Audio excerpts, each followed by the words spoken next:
Here are the progressive news headlines for today, Monday, September 14th. Before we get started with the official ones that we wrote up, QAnon site is shuttered after reports identifying the developer. Have you seen? This has been reported in The Hill. Maybe you saw this already, but I have to say the entire world has been getting jerked around by some jerk from New Jersey. New Jersey, okay? Home of the horrible driver. New Jersey's put out a lot of bad stuff, including now QAnon. And I just wonder how people would feel, these sort of, people all over the country, especially the middle Americans who are super QAnon, the QAnon followers from middle America, to find out it's some friggin' guy from Jersey who's been jerking you around. I mean, I think it's good. I think hopefully we'll have some, the falling of some of these conspiracy theory websites would be nice, including Fox News. If that could fall down, that would also be good. Anyway, in a nod to the fact, I forgot to get let me get you some nice images. I know you like that. I appreciate your comments and feedback on the images we put on here. All right, let's go. Let's do the real headlines. That was just a breaking news that basically the entire world has gotten screwed by some freaking guy from New Jersey who's making bank destroying us. Oh, New Jersey strikes again.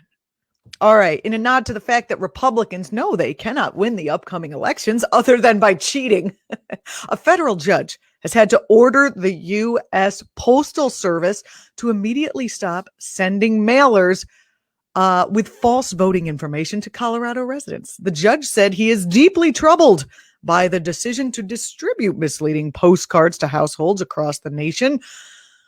And there are so many things to be deeply troubled by these days that, here's yet another. Anyway, the judge did the right thing. U.S. District Court Judge William Martinez wrote in a 10-page ruling that false information, otherwise known as lies, let's use the harder words here, people, lies contained in the notice that's being mailed out by some unnamed group could result in people in Colorado stop not voting, failing to cast their votes because they erroneously believe the things that were written on that mailer, like they have to request a ballot at least 15 days before the election. False. Like that they must mail their ballot at least 7 days prior to the election. False. Or that they can't vote if they lose their ballot. Also false. The USPS said that the mailers are intended to provide general all-purpose guidance on the use of the mail and not guidance on state election rules. I don't know. Is this a win? Why would the post office do this to us? Oh, yeah, because they're being led by some freaking guy who does not have our best interests at heart. That's what you got to do when you're reading stuff. Figure out if the guy or woman, but I bet QAnon's a guy, if they have your best interests are. That's it. That's all you got to know.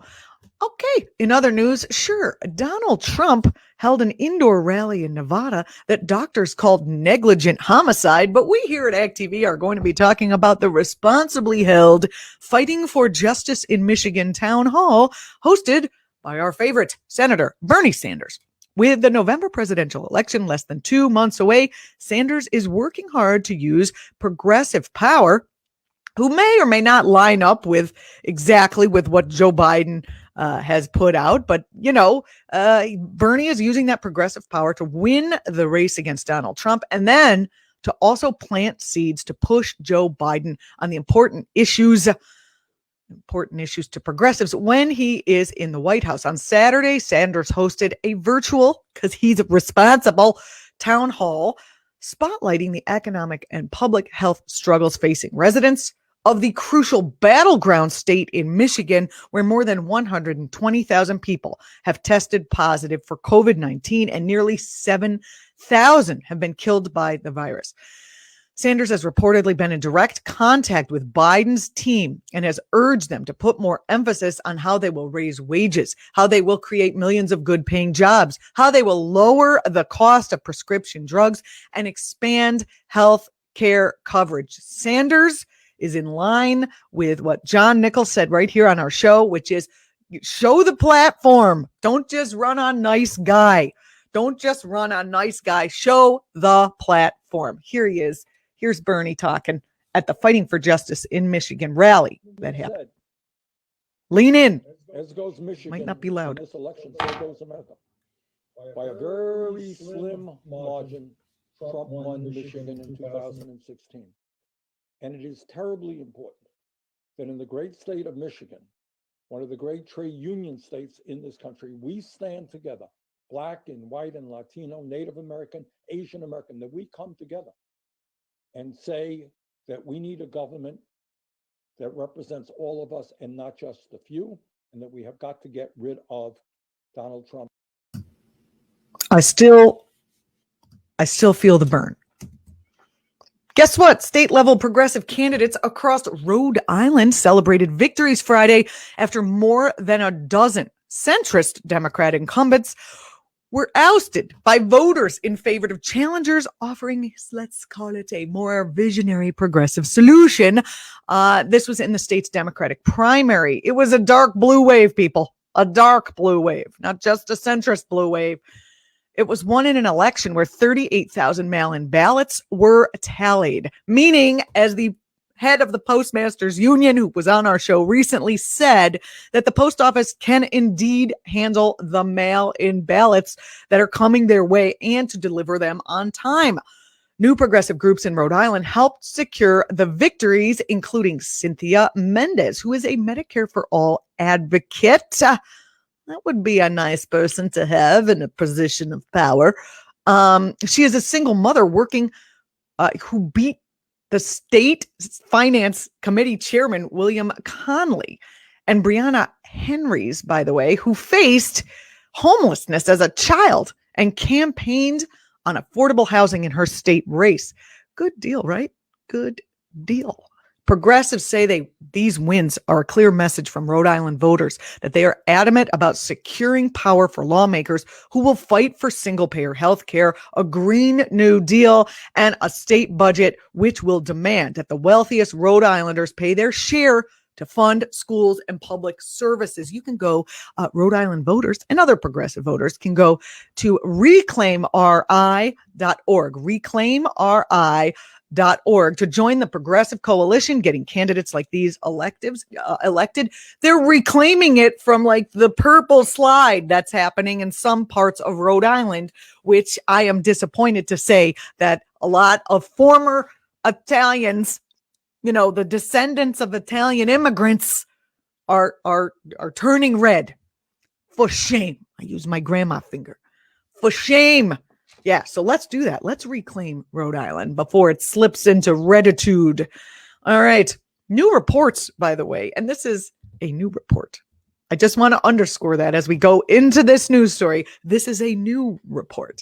New reports show that Trump political aides have been reviewing and in some cases altering the CDC reports that come out every week about the coronavirus in an effort to bring them into closer alignment with the president's bullshit. False narrative and claims. That is right.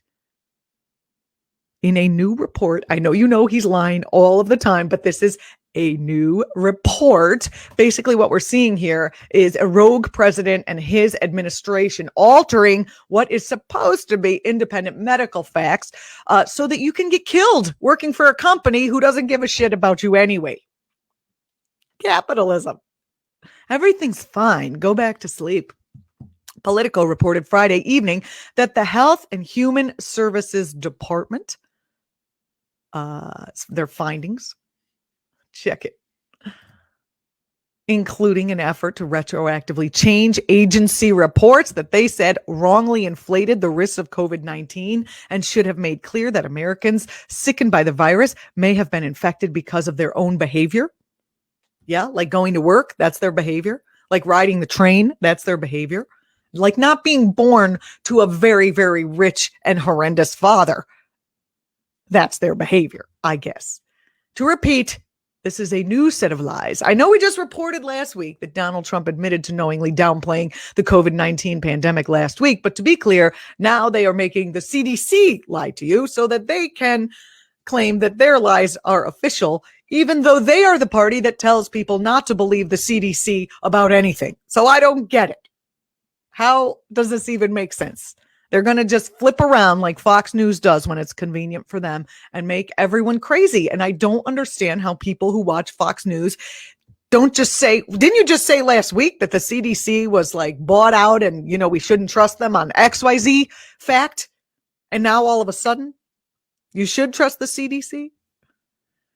Scary, sad. Trust your own eyeballs, people. That's what you need to trust, your own eyeballs. They are telling you what's going on.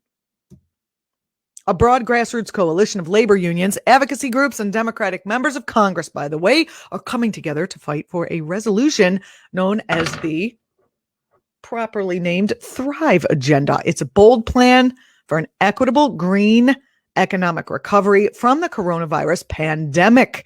The coalition argues there's going to be, there's a strong majority support nationwide, including in the 40 battleground states, 40 battleground House districts, and multiple swing states for the chief objective of Thrive, which would create 16 million good-paying jobs, revive the U.S. economy, and address the interlocking crises of climate change and equity, public health, and racial justice.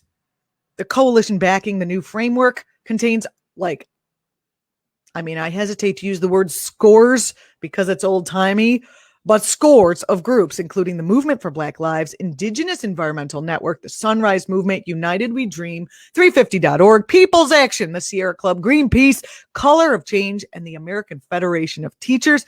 I am sure that you are already involved in one of those groups. If you aren't, just join in. And if you are, get on that, Thrive objective. And we need to tell our friends.